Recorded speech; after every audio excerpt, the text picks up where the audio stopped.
Good morning, good afternoon, or good evening to colleagues and collaborators from across Canada and around the world. My name is Michelle Gauthier, and as Special Advisor to the Canadian Research Data Centre Network, it's my pleasure to welcome you to the closing event of this conference. Bon matin, bon après-midi ou bonsoir à nos collègues francophones de partout au pays ainsi qu'outre-mer. Je m'appelle Michelle Gauthier. En tant que conseillère spéciale du réseau, il me fait grand plaisir de vous souhaiter la bienvenue à cet événement de clôture de notre conférence annuelle. Our guest speaker today is Chief Statistician of Canada, Anil Arora. He and I will both be speaking to you from Ottawa. Ottawa is built on unceded Algonquin Anishinaabe territory. The people of the Algonquin Anishinaabe Nation have lived on this territory for millennia. Their culture and presence have nurtured and continue to nurture this land. We honor all First Nations, Inuit, and Métis peoples and their past and present contributions. Anil, je vais bientôt vous présenter à notre auditoire, mais avant de faire ainsi, permettez-moi de dire quelques mots au sujet du partenariat qui existe entre le réseau et Statistique Canada depuis plus de 20 ans. En effet, il s'agit d'un partenariat remarquable. C'est un partenariat dans le vrai sens du mot, basé sur des valeurs et objectifs partagés, sur un haut degré de confiance et de respect mutuel, et une communication constante afin d'assurer notre succès collectif. I will introduce Anil in just a moment, but before I do, I would be remiss if I didn't acknowledge the remarkable 20-year plus partnership between CRDCN and Statistiques Canada. It's a partnership in the true sense of the word, one that is built on shared values and objectives, high degrees of trust, respect for the knowledge, skills, and assets each organization brings to the table, and constant communication to ensure our mutual success and accountability. We work in very close collaboration, including quarterly meetings between CRDCN's Executive Director, Martin Taylor, and Anil in his role as Chief Statistician, as well as periodic touch points that Anil has with the CRDCN Board of Directors. Jacques Fauteux, statisticien en chef adjoint du secteur de l'engagement stratégique, siège à notre conseil d'administration et l'équipe du réseau travaille en étroite collaboration avec Léla Boussaïd, directrice générale, et Geneviève Jourdain, directrice du programme. Anil et son équipe sont tous des grands champions du réseau. Few university networks have such direct and sustained engagement with their federal government counterparts and such committed partners and champions. Anil, for this, we are truly grateful to Statistiques Canada. Sans plus tarder, permettez-moi de vous présenter notre conférencier d'honneur, Anil Arora. Monsieur Arora a été nommé statisticien en chef du Canada en septembre 2016. Il a dirigé des initiatives de transformation d'envergure tout au long de sa carrière, ayant acquis de l'expérience aux 3 ordres de gouvernement dans le secteur privé et au sein des organisations internationales. Il a dirigé des projets portant sur des enjeux stratégiques de premier plan ainsi qu'une réforme législative et réglementaire et a supervisé des programmes nationaux d'envergure. Anil Arora was appointed Chief Statistician of Canada in September 2016. So I guess it's been a 5-year period already, Anil, that you've been in your role. Mr. Arora has led significant transformational initiatives throughout his career with experience and partnerships spanning all 3 levels of government, the private sector and international organizations, including the UN and the OECD. He has led projects on high-profile issues, legislative and regulatory reform, and overseen large national programs. He has occupied many senior roles in the federal government and has been recognized for his exceptional leadership skills and management excellence. Mr. Arora attended the University of Alberta, where he earned a Bachelor of Science, followed by further education in computing science and management, including a graduate certificate in advanced public sector management at the University of Ottawa and the Advanced Leadership Program at the Canada School of Public Service. Without further ado, over to you, Anil. Well, Michelle, first of all, thank you. Thank you so much for a very warm and generous welcome and introduction. It is very much appreciated, not just for me personally, but for, on behalf of everybody at Statistiques Canada. Je suis reconnaissant, comme Michel a mentionné, de pouvoir m'adresser à vous depuis le territoire traditionnel non cédé de la Première Nation algonquin, Anishinaabe, qui a été le premier à marcher sur les terres sur lesquelles se trouve aujourd'hui la capitale nationale de notre pays. C'est un honneur pour moi de partager quelques réflexions au sujet de l'objectif commun qui unit ceux qui servent l'intérêt public comme vous, grâce à leur activité de recherche et comme nous à Statistique Canada. Our agency has built a successful partnership, as Michelle mentioned, with the Canadian Research Data Centre now for more than 2 decades, a proud relationship. That partnership has enabled thousands to conduct interdisciplinary research, train the next generation of researchers, and contribute to evidence-based public policy through the analysis of Canadian microdata. Access to RDCs, research data centers, also facilitates the reproducibility of research results and the reinterpretation of data, which can lead to adjustments in government policy and programs. Allow me to give you a couple of impactful examples. In the Journal of Labor Economics last year, Riddell and Riddell provide an important reassessment of a well-known Canadian welfare to work social experiment. Their analysis significantly altered the original conclusions, providing new evidence that the positive effects of such programs have potentially been underestimated over the long run. They were co-winners of the Purvis Prize for a written work about Canadian economic policy for that paper. 2 other important areas of research at the network have been food insecurity and child poverty. Over CRDCN's history, more than 100 journal articles and 20 policy reports have been published on these subjects alone. These analyses provide a foundation for the replacement of the Canadian child tax benefit and the universal child benefit system that, as you know, has been in place since 2016. The 2019 paper in Preventative Medicine by Brown and Tarasik indicates that this reform reduced food insecurity among Canadian families with children.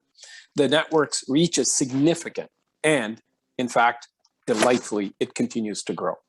In the past pandemic year, the network, with our collective support, has adapted to a more fluid environment and made the most of less than ideal conditions. And because of this agility, the CRDCN has supported 2,100 researchers at their 35 centers and branches. And they come from more than 40 campuses and span 25 different disciplines. More than a third are students eager to learn and contribute to Canada's research community. And the community also includes 88 Canada Research Chairs. Collectively, they've assessed more than 900 data files, with the Canadian Community Health Survey, the census, and their linkages being the most popular. The network has also connected members of this community and enabled us to share and to learn. This virtual conference alone has welcomed more than 30 speakers and 337 registrants representing over 10 countries. Je suis inspiré par la richesse des présentations de cette année.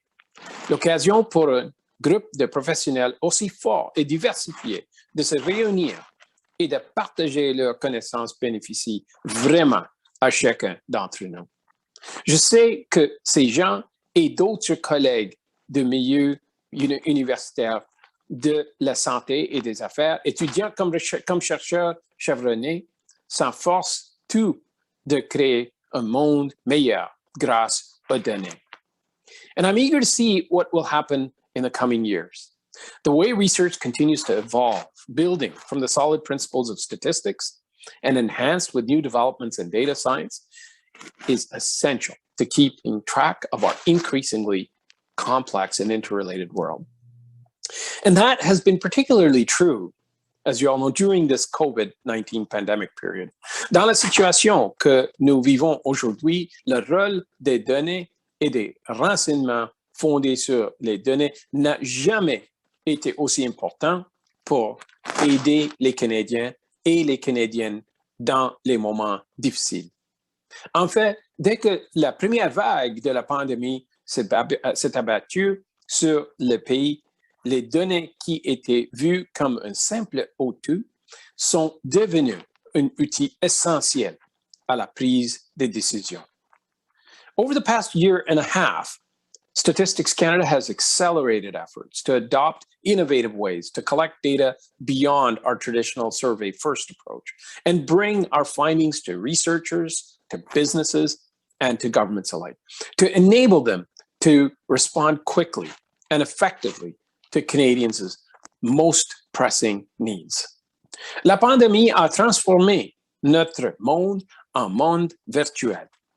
Pour nous, à Statistique Canada, elle a accéléré le processus de modernisation dont je me suis fait le champion depuis mon retour à l'organisme en tant que statisticien en chef, comme Michel a mentionné auparavant. Data have enabled us to understand and withstand this pandemic. Reliable, high-quality data is helping us to rebuild as it recedes and to build back or forward better. The data and insights we produce help research leaders like you see sooner and act faster, which is essential in ways that extend beyond effective crisis response. The ability to see sooner and act faster is also important in a knowledge-based, intangible economy where innovation is driven as much by the quality of our ideas as by how quickly our ideas move from the lab to the marketplace.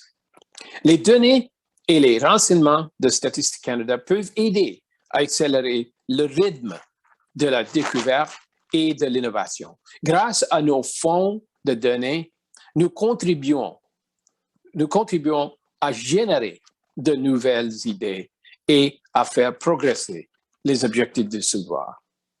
Comme vous, nous défendons sans ambiguïté la valeur de la vérité, des données probantes et de la science en tant que bien public et en tant que caractéristique essentielle de sociétés libres, ouvertes et démocratiques. Statistics Canada is an integral part of Canada's research ecosystem, as vital to advancing the public interest and accelerating the research enterprise as those of you working in our universities and academic institutions. By working together, we can be the force multipliers that can help our nation rebuild and improve our global competitiveness as we move from pandemic response to recovery. Let me share with you a few ideas about how we can all use data better to drive better outcomes for our people, our businesses, and our society. First, the pandemic has significantly accelerated data sharing and collaboration right across the country. And that, I think, is good news. Tout au long de la pandémie, des chercheurs comme vous ont collaboré avec différents secteurs de l'industrie et tous les ordres du gouvernement pour partager les observations et les données aussi rapidement et ouvertement que possible. Il a fallu une pandémie pour nous rappeler l'importance de rationaliser le partage des données et de mettre de côté les notions artificielles de propriété des données. Mais à mesure que cette tendance au partage des données s'intensifie, il faut garder la gouvernance et la protection des données au premier plan. Nous avons une obligation profonde de partager les données qui nous sont confiées. Getting our value out of data for Canadians does not mean that we have to sacrifice the protection of privacy and personal information. We can do both. We must do both. We can use better data and we can make data more private and secure. And that's where Statistics Canada plays a key role within our nation's research ecosystem as a truly trusted data steward. Many of you rely on our data because you know that our data methods are as rigorous as your own. You know that our data strategies have been evaluated according to an ethical framework that is as rigorous as those you are familiar with on university campuses. And you rely on us to integrate data from a variety of sources to give you rich, quality, and detailed microdata sets. But as a first principle, our operating context also includes protecting the privacy of Canadians and safeguarding the confidentiality of the data they have entrusted to us. It's not just a promise, it's the law in Canada. This legal duty by Statistics Canada to collect and use data responsibly is of great value in a world increasingly awash with big data that's not necessarily high quality or well protected. We have also adopted the 5 SAFEs framework successfully utilized for data access in the UK and more across the globe. Safe people, safe projects, safe data, safe settings, and safe outputs. As you share your research with others, I invite you to consult Statistics Canada. We can provide you with guidance on privacy protection methods and protocols, including de-identification, encryption, and anonymization.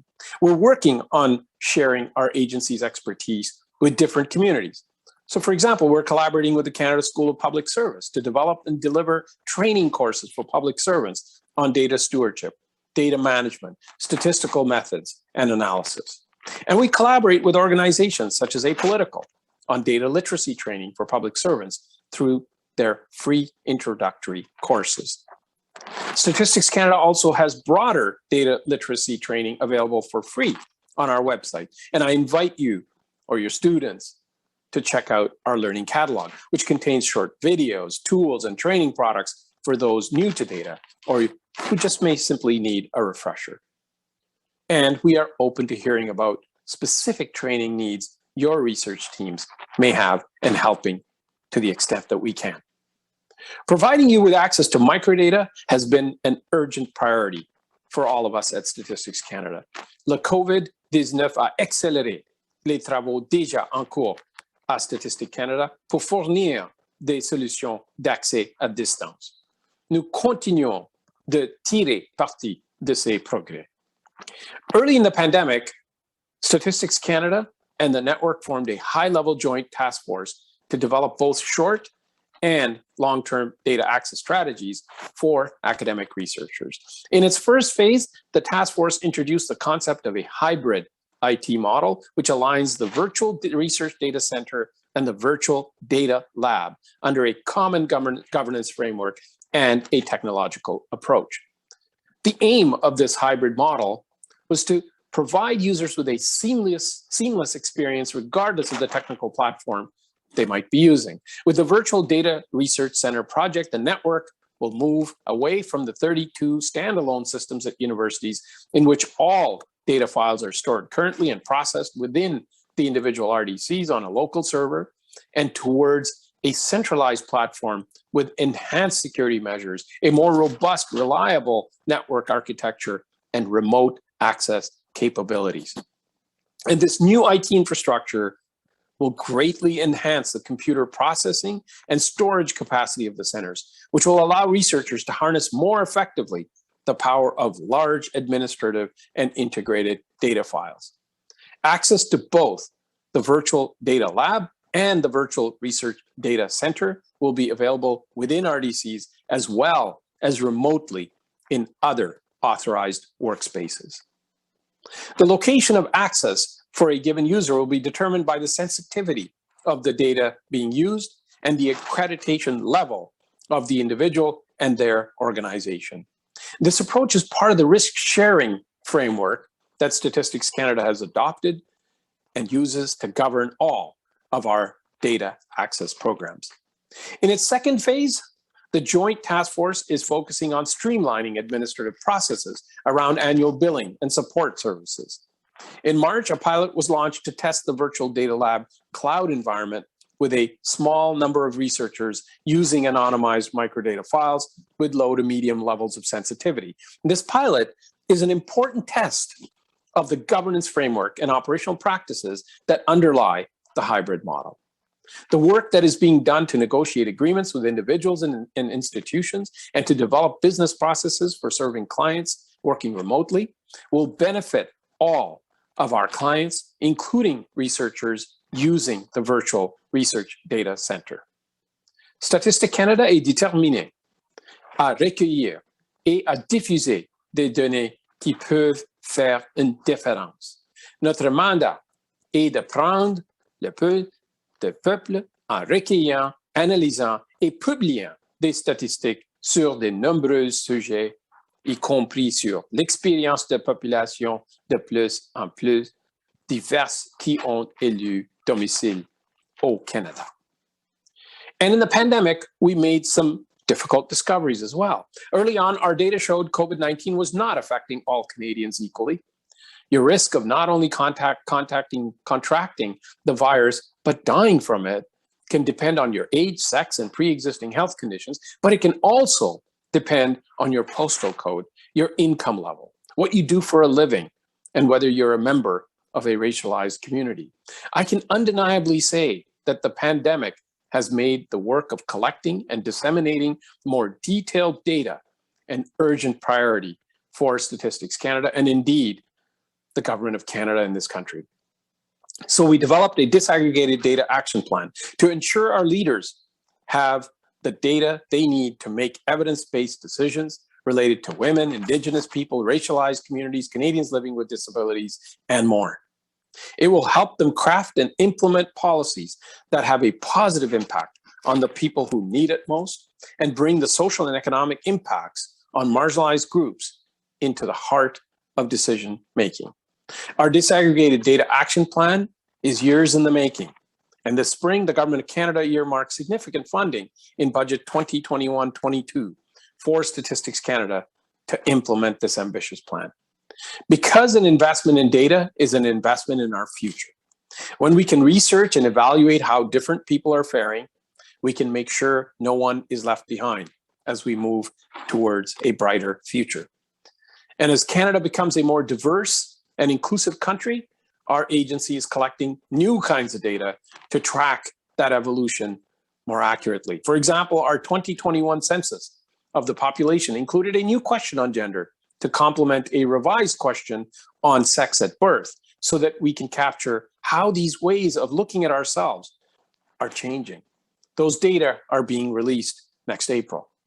And with the federal government spending over $4 billion annually in payments to veterans, their families, and other program recipients, we added a question that will yield a comprehensive listing of veterans to ensure that these funds are targeted to those who are eligible. And that data will be released next July. Then in September, we'll release census data on Indigenous people. Questions were added to determine whether a respondent is a member of a Métis organization or settlement, or is enrolled under an Inuit land claims agreement. We will collect new data on user or occupancy fees on reserves. The census estimates for the first time the number of children whose parents have the constitutional right to send them to an official language minority school. And that release is scheduled to come out in November of next year. And that's also when we'll publish new data relating to work, such as the main reason a respondent did not work or worked mostly part-time, as well as whether they used more than one mode of transportation for their commute. We will stay on top of these and other changes in society to make sure researchers and policymakers and our businesses and our citizens have the precise and detailed data they need to tell Canada's story.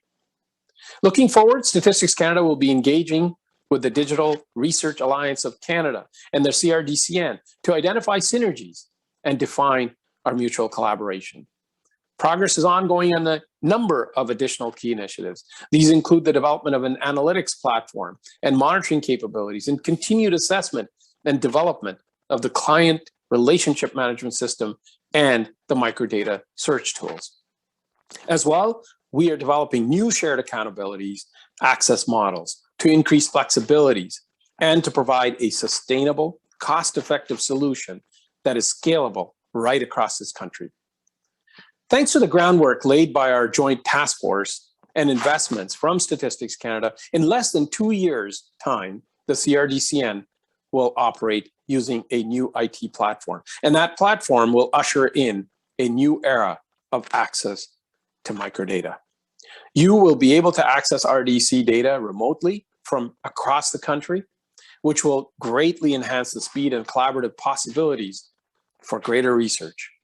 The types of microdata available will also expand to include more census data, more longitudinal surveys, more administrative files, and even more ways to link these data sets to find greater intersection points. And that's crucial. Canada is a vast country, complicated by many levels of jurisdictions, many small and medium-sized enterprises. And that's why we need to ensure researchers can look at data from all angles, by location, by demographic characteristics over time.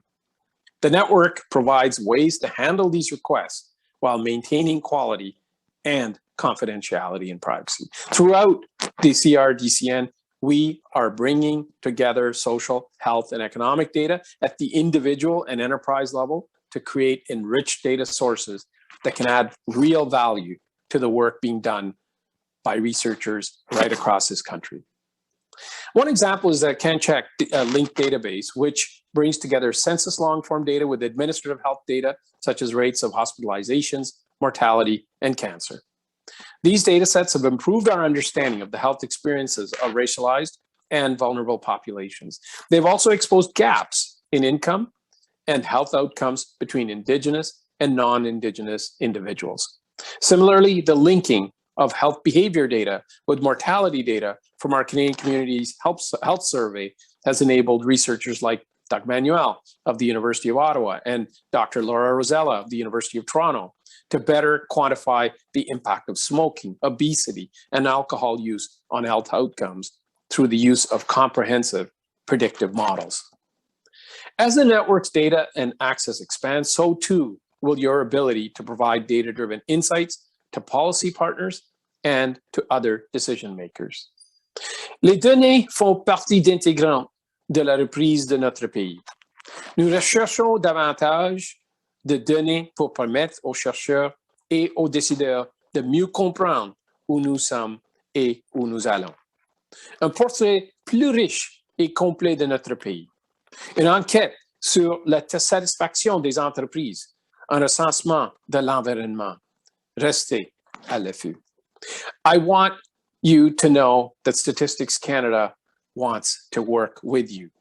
We need to work with you in partnership. It is a team sport. We want to facilitate your efforts. L'avenir sera caractérisé par des ensembles de données améliorés, un accès plus facile et un accès plus large, mais sera aussi marqué par le partenariat et le rayonnement. Les partenariats permettent à Statistique Canada de mieux faire connaître nos données, d'analyser ces données et de produire des résultats qui peuvent améliorer notre environnement, protéger ou sauver des vies et nous fournir à tous une meilleure qualité de vie. The insights we gain together have a real world impact that can improve the lives of Canadians. And I want to extend my sincere gratitude to Michelle and Martin for their leadership and the whole CRDCN board for their support. Je vous souhaite à tous bonne chance dans vos projets et je vous remercie encore de m'accueillir aujourd'hui. Merci, mes chers amis, and I'll now turn it back to Michelle for a moderated Q&A session. Thank you.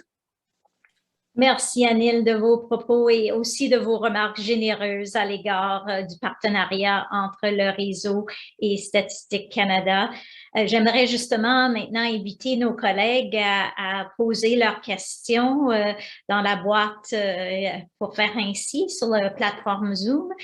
Thank you, Anil, for your remarks and for your very generous comments about the partnership between Statistics Canada and the network. I'd like to invite all of our colleagues now to be able to begin to ask questions. It's a rare opportunity, in a sense, to be able to pose questions directly to the Chief Statistician, particularly at such a momentous time in terms of a transformative moment for the network and leadership role that StatsCan is playing in terms of the federal government data strategy, etc.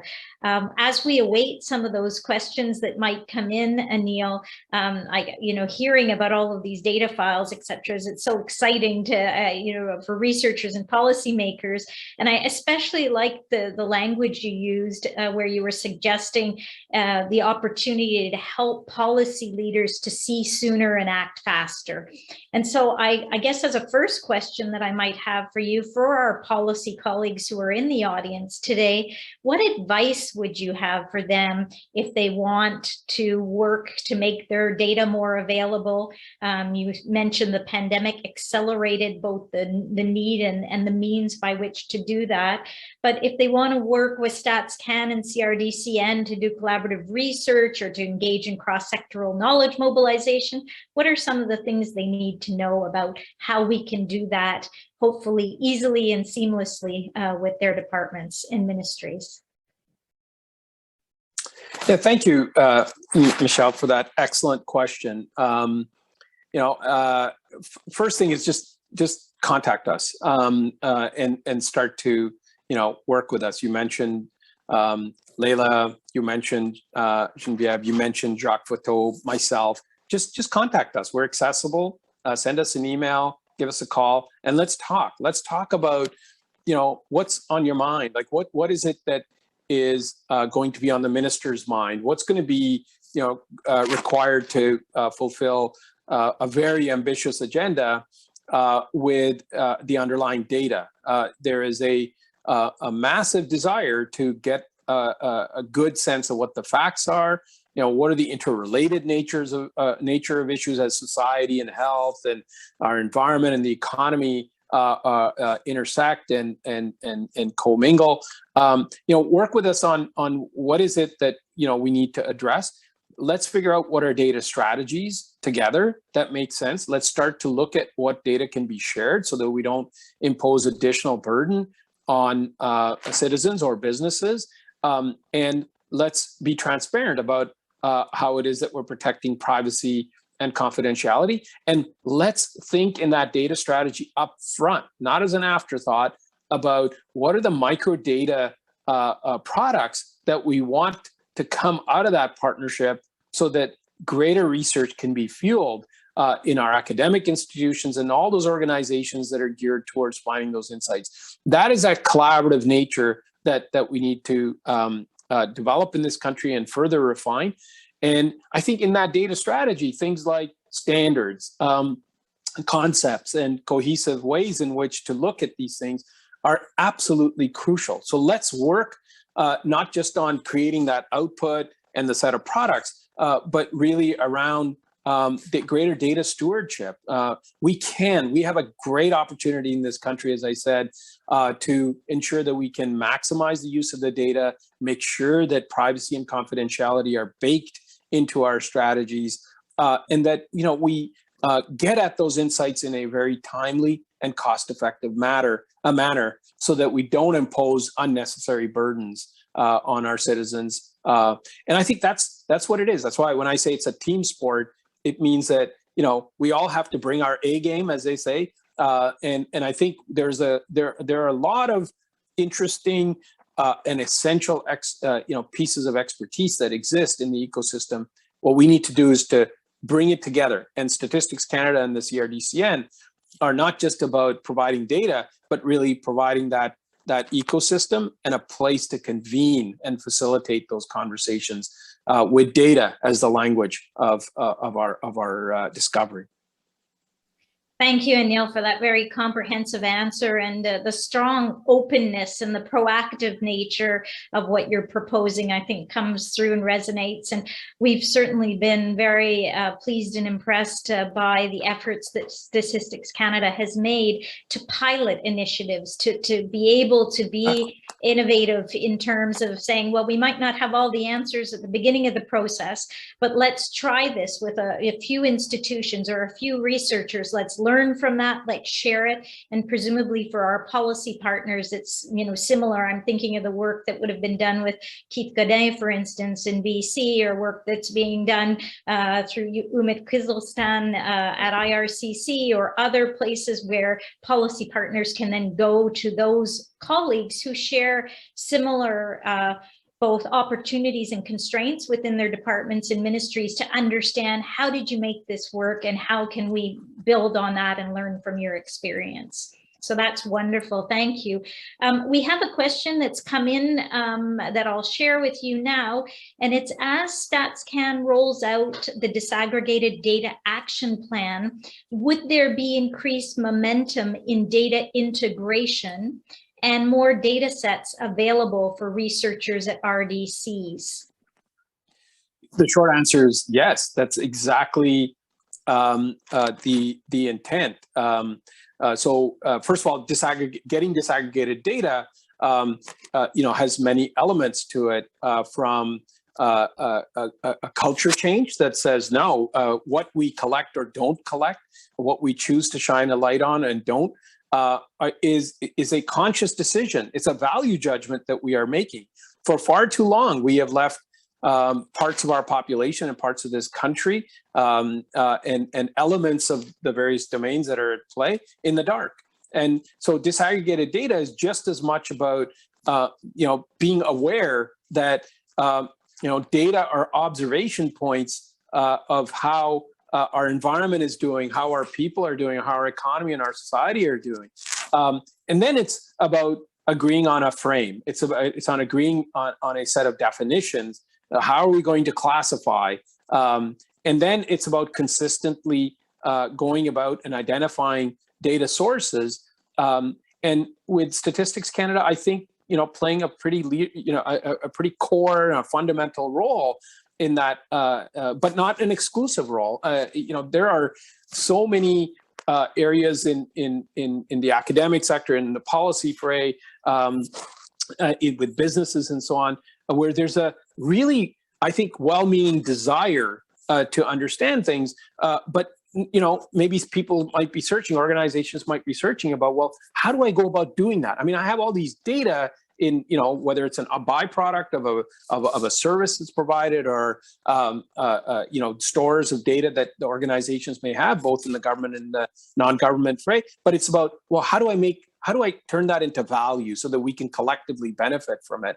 And I think, you know, public good is a very important piece, whether it's public good, you know, that Statistics Canada then now can use that data to get at insights in those interrelationships, or you know, whether it's how other sectors can bring that information, and how we can actually nourish our academic ecosystem with that kind of microdata that's going to be important. And as you know, Statistics Canada is not just investing in the data, but we're investing in the infrastructure that allows data to be brought in from different sources with the kind of analytic tool sets that can allow for those insights to be found. And so linkage platforms are now a function of our network. And so, you know, there's no sense in just bringing different data sets, but not the capacity to be able to bring them together. But to bring data sets that aren't cohesive together doesn't make a whole lot of sense either. So the rigor has to be there, the standardization has to be there, the infrastructure has to be there, and the expertise has to be something that we bring together, nourish, and build. And that's exactly what this partnership, the core of this partnership, I think, can do for our overall data ecosystem in this country. So yes, that is exactly where we need to go, Michelle. Thank you for that question. Yes, thank you. And thank you for the answer, Anil. Building on all of that, one of the joint opportunities and challenges that I think CRDCN and Statistics Canada, together with all of our partners, face is making sure that even as we make the richness of this data available, and we ensure its equitable access to it, inclusivity, the recognition of the need to be working directly with underrepresented populations, racialized minorities, with our Indigenous communities, to ensure that the data are used in ethical ways, and that we're respecting the OCAP principles when it comes, for instance, to the First Nation Governance and Information Center. Can you speak a little bit more? You mentioned it in your opening remarks, but just what kind of either mechanisms or tools, or even just the philosophy that you look to imbibe throughout the StatsCan staff when we're thinking about making not only the best use, but the proper use of these data to improve the lives of all Canadians? Thank you for teeing that up. First, we are the National Statistical Agency. Use us. We are everybody's statistical agency. That's why we do what we do. And we operate in a transparent manner. We operate where that trust is fundamental. But it's, I think, beyond that. I think we can't just say, well, trust us, or, we're trustworthy, or I think, we have to encode that into our practices in terms of how we do things. And that is a science. How you go about doing that? That's what we've been doing for 100 years. You can't just say, well, okay, here's some data, but can you keep it, private and confident? Well, if you don't know how to anonymize, if you don't know how to deal with residual disclosures, and if you don't know how to, ensure that those linkages can happen in a safe way, well, then, we're just kind of talking about it. So that is what builds trust, is a solid expertise, track record, and a governance that works for all Canadians. And you are absolutely right. None of this happens in isolation. That's why we spend so much of our effort in proactively reaching out and making sure that what we do is guided by the needs, the priorities of Canadians, whether it's in the Indigenous communities, whether it's in the business community, whether it's in our NGOs that are trying to make this country better. It's that engagement, understanding their needs, and then working in collaboration that actually moves us forward. And what we need to do is to extend that, not just into our work gets done when a release is put out with an aggregate data set, but we need to extend that to microdata and the research and academic community. And that's why we're working with FNIGC to respect their principles. We're working with Indigenous organizations. We actually, in many cases, have embedded our experts working with Indigenous communities, where it's a win-win-win, where we're using a community expert, we're investing in their ability to gain greater expertise, we're helping systems, and then the data and the expertise and the analysis that comes from it. And so it is a long-term commitment. It's a partnership. It's respecting. It's about engaging, and it's about making tough choices at times about where the priority needs. But that's when I say it's a team sport. That's exactly where we're going. So we're working, the Canadian Business Survey, condition survey that we did in partnership with the chambers, the work that we're doing with the city of Vancouver and so many other municipalities right across this country, the work that we're doing with researchers who are key to that relationship between Statistics Canada, the data, and a particular group or a particular municipality. We have so many examples of where we're bringing these things together. So these are not just theories. These are practical examples by which people are making better, more informed decisions in a world that is becoming more and more interrelated and complex. Yes, and we have a number of questions that are coming in, Anil, so I'm going to proceed right away to another one that picks up again, and I think you've answered in part, but that you may want to add a little bit more to, and then we'll move to other topics. Given the importance of race-based statistics in the pandemic, has Statistics Canada considered updating or revising the way that it collects information about race and racialization in the census or other major surveys? So a more specific question, perhaps, in terms of whether or not we are likely to see some revisions of definitions or questions in those key surveys. Look, without being too cute, we're always evolving our definitions, and so we have to work with societal acceptance that they're going to respond to a question in the way that it's posed. Questions on gender, for example, and the fact that we ask it's sex at birth and gender.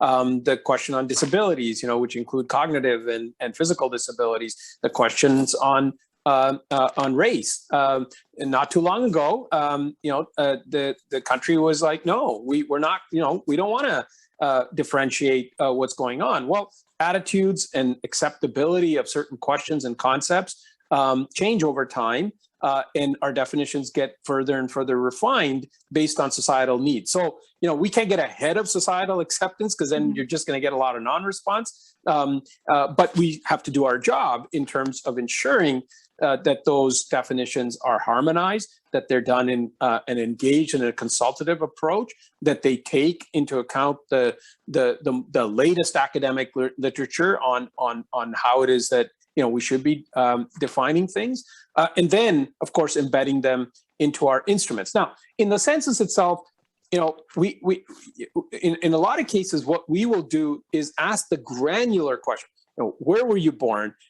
When did you immigrate? Did you get citizenship? What is your ancestry? And then we will construct tables of, ethnicity based on a multitude of concepts. And then those tables are available for us, in a sense, like Lego blocks, to be able to put them together based on certain definitions. But it is a self-administered and it's a self-identification instrument, which we then have to, fit into those concepts and definitions that we talked about. So, so I think we have a fairly sophisticated way of making sure that we have the key elements, and then based on those frameworks which continue to evolve, then we can, we can start to aggregate information that meets our collective needs. So that's for the other point is that, yeah, we do have laws that, like the employment equity law, which define certain categories. And of course, there is a need for policymakers to track changes over time as well with a constant or a consistent basis. So, so we're always juggling that need to have continuity so that we can see, are things getting better or worse on a consistent basis, and yet still remain, open and looking for new ways in which we're going to provide that kind of granularity and that disaggregation that people need. And so the 2021 census, is going to put far more emphasis in its results as they come out over the course of the next year on that disaggregation, so that we can have by self-identification, that notion of ethnicity, ancestry, citizenship, which part of the world one may, that one's ancestors or we may, have come ourselves. So that's our intent, is to provide that granularity so that those constructs can be put together and we can look at things from different dimensions in terms of how it is that they're evolving, because ultimately that's what policymakers want to know, which subset or which intersectionality is perhaps, not faring as well from others, or what, progress or lack thereof they may be making. So that's our intent, is to use all those elements to provide that detail. Thank you. And it allows for an amazing opportunity to be able to bridge, as CRDCN so often does, the rich reservoir of Statistiques Canada and other data with the equally rich reservoir of the 2,100 researchers who help us to analyze and interpret that, and by extension to bridge to the reservoir of experts within each one of these communities that help us to understand and interpret even culturally the implications of these data as we go forward. I always harken back to an experience we had early on in our partnerships where Statistiques Canada, working in collaboration with Indigenous Services Canada and Indigenous leaders and CRDCN researchers, they came together, and some of the young researchers were really grappling with trying to understand what they were seeing in the Aboriginal people survey and what the research findings were suggesting, and being able to have recourse to Indigenous leaders who were able to explain, this is why this should be interpreted differently for my people, and in this context, was so insightful for those young researchers to then be able to say, oh, I need to look at it through this lens, and I need to understand this context to be able to actually then make my recommendations and deliver my insights. And so I think we're going to be seeing even more of that in the years to come, as more and more of the data becomes available in disaggregated form, both for racialized minorities, but also for Indigenous peoples and others. I have a question that's come in about some of the new means that you're using. So crowdsourcing has become an innovative way to collect data, especially during the pandemic. And so this colleague would like to know, how do you see crowdsourcing as data collection, as a data collection tool vis-a-vis Statistics Canada's more traditional methods going forward? So I guess a little bit, you know, will we see it more often? What kind of balance? What does it give you that perhaps traditional methods don't, etc.? Well, thank you for that question. Of course, our journey with crowdsourcing predates the pandemic. In fact, it took birth when we were struggling a bit, you know, before cannabis was going to be decriminalized. We were wondering, well, what is the use and the prevalence of it, and what's the price of it, and you know, what extent does it play in the overall you know, economy? And you can imagine when it's not a legal product, to, you know, to do a typical sort of survey is a bit more constrained. And so that it took root there, and it was part of one of the pathfinders that we embarked upon as part of our modernization effort, to see, you know, what are new and innovative ways to do business that can get us into areas that we traditionally have not played in, and you know, so with other Pathfinder projects as well, how we could use other sources of data like administrative and regulatory and business data and so on, to try and provide greater insight. So that's a bit of the background of it. And then during the pandemic, of course, you know, we just did not have the luxury to be able to say, okay, you know, why don't we take our traditional sort of year to 18 months, you know, to try and get at something, because the needs were now. And so, you know, I think that it was based on a judgment which said, you know what, we might take a little bit of hit on representativeness and quality, but we're going to put far more, you know, value and currency of the data. And that's where I think, so I think that, you know, we need to be careful, because, you know, crowdsourcing by its very nature is a self-selecting sample. And so it is not representative. And we were very, very clear in every one of our outputs saying, look, do not take this as, or don't start to compare a crowdsourcing result with, you know, a representative sample, a more robust kind of instrument. And yet it still has value, because we were seeing, you know, some of the changes over time, whether it was mental health, how students were doing, you name it. I mean, we had so many different mechanisms.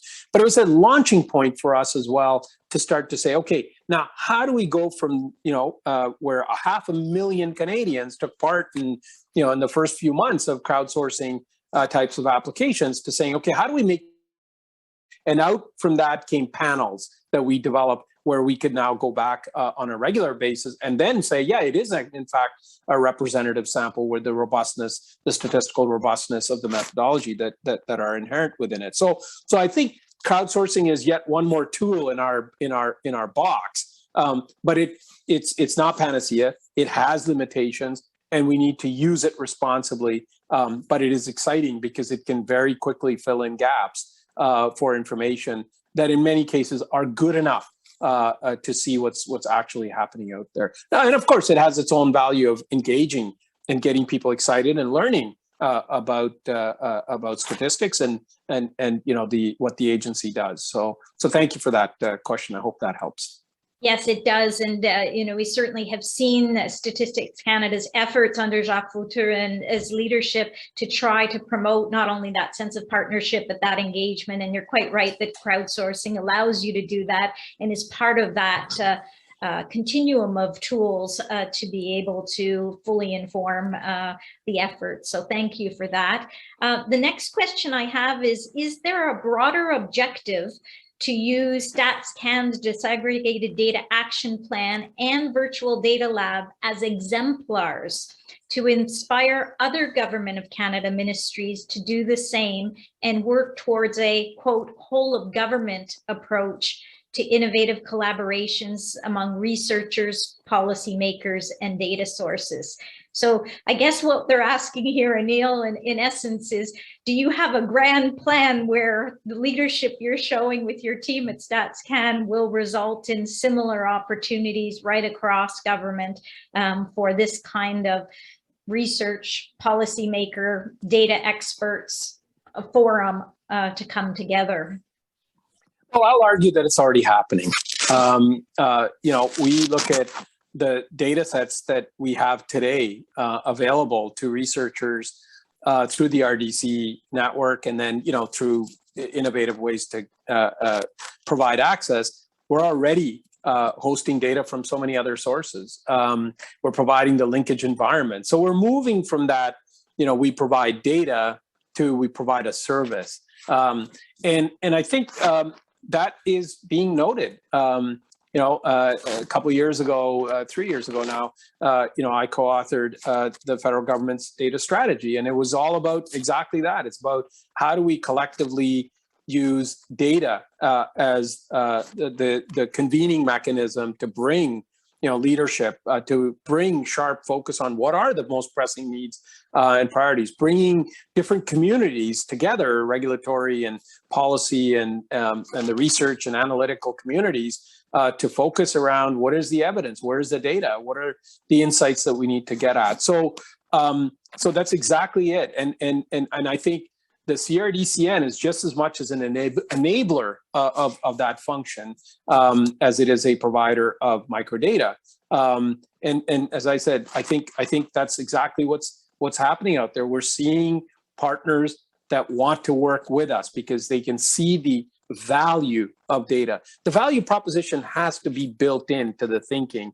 The problem that we're trying to solve has to be explicit. So we can't just sort of build this with, we'll go fish in the data pond at some point. So I do think that's where people see that value. They see the value of sharing data, and they see the value of collaborating and even investing in many cases. So it is happening. I'm so excited about that future. That's exactly what we want to do. I want to see, 10-fold, 100-fold increases in the number of outputs that we get in using that collaborative approach and that enabling function that builds this ecosystem and enriches it far and wide, not just within the federal government, but I see the role of private sector, the business sector. I see, many of these really, really difficult problems that we face, whether it's in the environment or whether it's, equity and inclusion, I think will only be solved through that type of a model going forward. The last point I'll make is, I am privileged to co-chair the Data Governance Collaborative, and that initiative led by Standards Council of Canada. Again, it's about playing that stewardship role, using concrete examples where standards can go a long way. And again, I think bringing data, problems, standards. I think it just brings more and more players together. And that was that initiative and a roadmap that's been put out. We're talking about 300 people from different, parts of the country, from all different sectors coming together to say, okay, how do we use this as a competitive advantage for Canada? Those are the kinds of initiatives I think are going to propel us forward and really, really leverage the expertise, the data, the infrastructure to move us forward. So hopefully that helps. And thanks again for that excellent question. I couldn't agree more. And CRDCN is equally excited about these opportunities that we're able to work together in partnership on. In terms of the next question I have here, again, we're back to the disaggregated data. Not surprisingly, a lot of interest in this new area. And the question is acknowledging that they expect some departments to have more pressing needs than others. And they're just wondering what the agency's position on this. I guess it is in terms of prioritization, perhaps, in terms of who I know you're always seeking to be helpful to everyone as quickly as possible, but is there any sense of prioritization, or how are you going to handle differing needs from differing departments as that data becomes available? An excellent question, and the subject of a lot of internal debates within the agency as well. You know, we have a lot of, as you said, pressing needs and demands and instant demands. And, you know, we are always, so, you know, what's happening in the justice system, is it, you know, does it have systemic kind of issues within it, you know, from, you know, the whole gamut, right, of the judicial system. Similarly, you know, if you look at housing and, you know, who's impacted by the lack of housing or insufficient or otherwise. You look at the whole environmental file, and you know, how's the environmental infrastructure differentiating who is adapting and who's impacted most, and so on. Regional tensions and issues, sectoral types of issues. You know, is representation in boards, for example, and in crown corporations, you know, having the kind of impact that we want for inclusion in this country, or are there systemic biases and racism, you know, prevalence in various institutions and so on. So the demands are, you know, you're absolutely right, and I could keep going on and on and on about, you know, the demands that we have, and the disaggregated data is a very, very key way for us to be able to say, okay, when we shine a light, we have enough information at that, you know, granular level, what does it tell us, so that then we can be targeted in our interventions to be able to make the kind of progress that we want to see in a way that is defensible. We can separate outcomes from outputs, and we can see the changes over time and the impact of our investments, energies, and even resources. So the case for why we need to do this is absolutely clear. And the solutions are really multi-pronged. As I said earlier, you know, we have to build the infrastructure, because if we just build, you know, purpose-built data stores for everything, you know, we will never get there. You know, like look at the census. The census is an integral, crucial part of that infrastructure for disaggregated data. The kind of work that we're doing with the labor force survey now, since, you know, the summer of last year, it's been providing much richer disaggregation. We need to do the same thing in right across this country at different levels of government, as well as I said, you know, even outside of the government, Black North initiatives. We need to work with you know, entities and organizations that get it and that are willing to work to get those standards in place, so that data can be collected in a way that makes sense, that it has the trust of citizens, that the transparency about how we go about doing this while protecting privacy and confidentiality are there. So there's this infrastructure work that we have to do, and I think you know, it will take a little bit of time. But it's not either or. We're also doing certain things in certain areas, like I said, the labor force on the labor market, you know, and labor market participation. Now we have a very rich source of information that we can dig into, the census, which over the course of the next year is going to provide a huge amount of information on all those socioeconomic, and we need to make sure that it's accessible and that people have it, and yet still continue that journey of standard setting, of governance, of data flows and data strategies, so that we don't just solve one problem once and then only to see really that problem was just a symptom. In fact, the issues are, you know, in other sectors. So it's education, it's crowding, it's you know, investments in our social, in our health infrastructure that are really at the root cause of, you know, why certain segments of our population are being left behind. So it's not just solve one problem only to see, you know, its manifestation in other areas. And so it's We have to work on the infrastructure, we have to work on those standards, and we have to keep focus on the integrated nature of our issues so that the policymaker can make those kinds of judgment calls about, yes, we know we may have a price to pay here, but guess what? The investment here will have a far greater payoff than spreading that money around. So those are the kinds of things that we have to do. So we have to work on all fronts. And that's why the Disaggregated Data Action Plan is so ambitious. And that's why we have to work together to make sure that this works and is sustained over time. Thank you, Anil. And I'm struck as you speak about the richness of what the CRDCN research community brings to that. Exactly. You mentioned at the beginning 25 different disciplines, more than 40 universities across the country. We know that from our most recent survey that almost 30% of CRDCN researchers self-identify as visible minorities. More than 30% are comfortable in working in English and in French. That adds another cultural and linguistic dimension. We've got a lot of early career researchers. So when you're looking to say, let's understand across all of these different areas, across all of these different issues, we certainly have within that community the foundations to be able to help Statistics Canada and policymakers answer and understand those issues moving forward. Our time is quickly getting away from us here, even as more questions may be coming in. I apologize if we can't get to all of your questions. Before I make a couple of closing remarks, I do, while you're on the line, Anil, want to make an announcement here.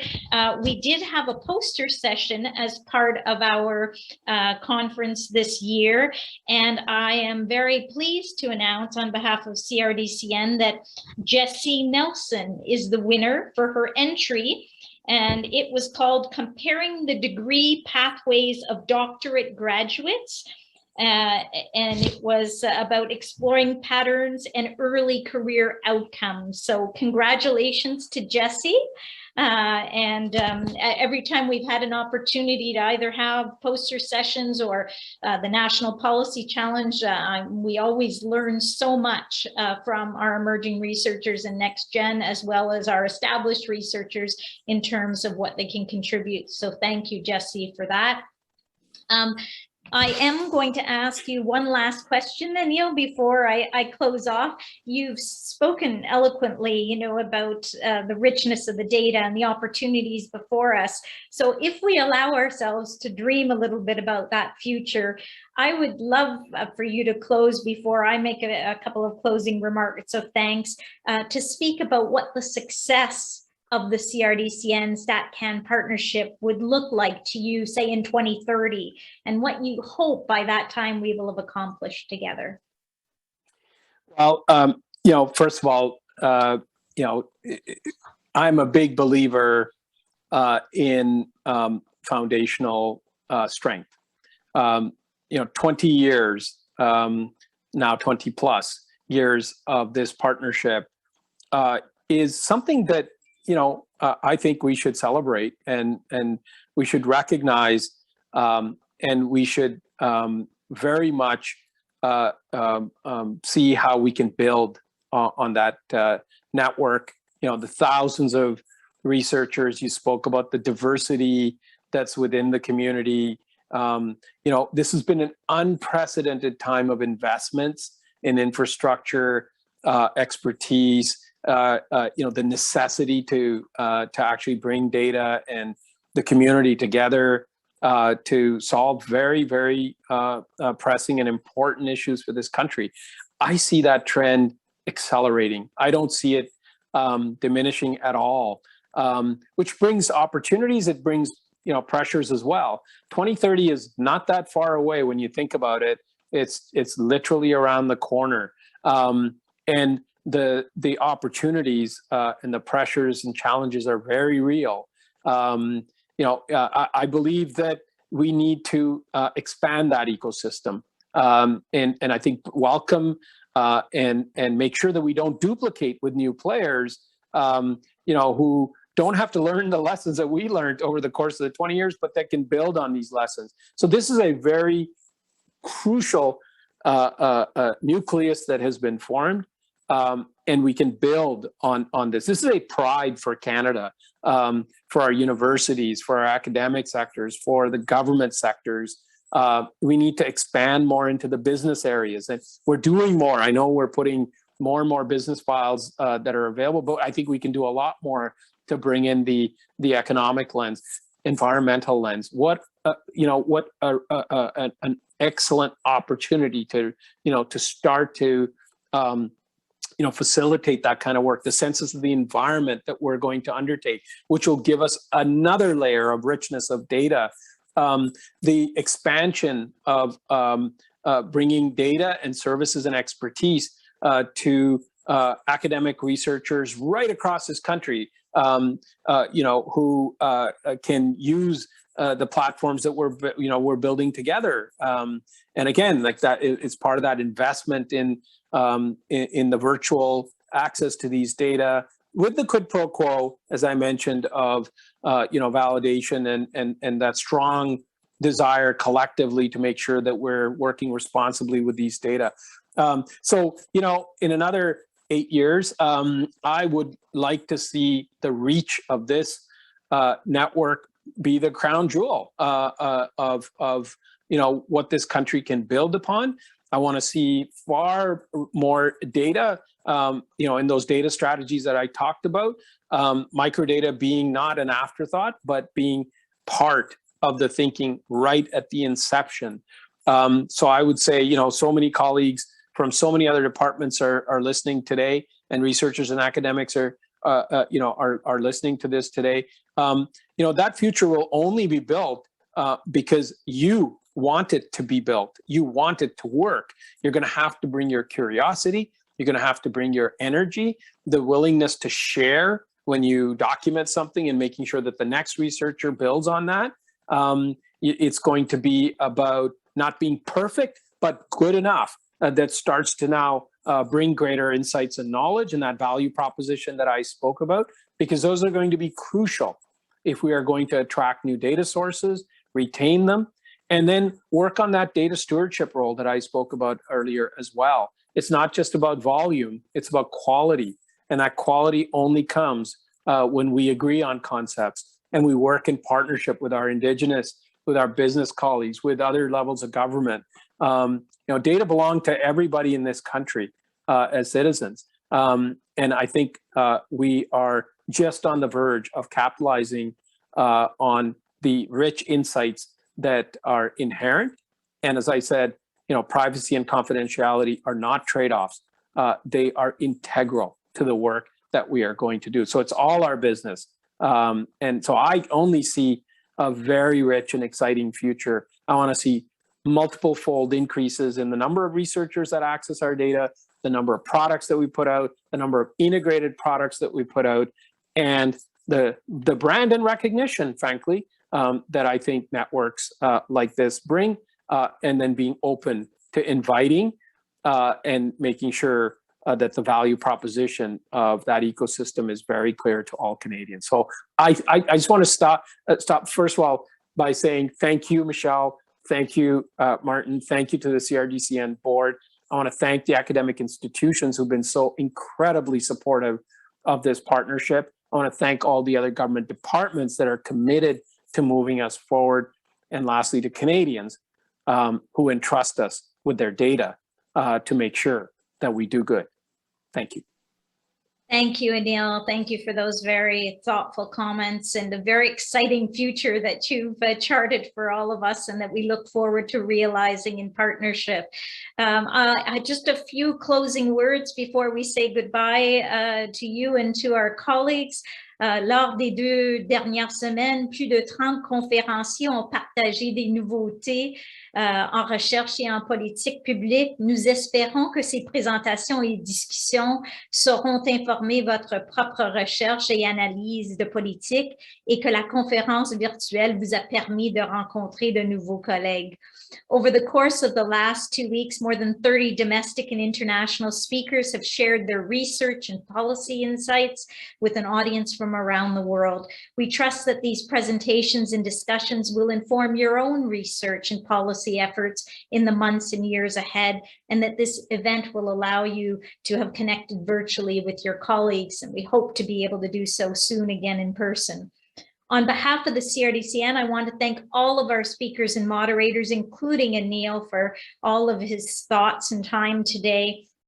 I also want to acknowledge CRDCN's 3 federal funders, CFI, SSHRC, and CIHR, whose ongoing support enables the network to organize knowledge mobilization events such as this conference. And last but not least, and certainly not least, I want to acknowledge the tremendous work of the CRDCN central staff team, who've worked tirelessly to both develop the program and deliver the conference virtually over the course of the last 2 weeks. We look forward to welcoming all of our conference participants to more virtual and hopefully soon in-person events in 2022. And we encourage you to keep in touch, to follow us on Twitter, and to check CRDCN's new website regularly for updates on our offerings and announcements. I wish you all an excellent end or continuation of your day. Je vous souhaite tous une excellente journée. Au revoir et à bientôt. Merci.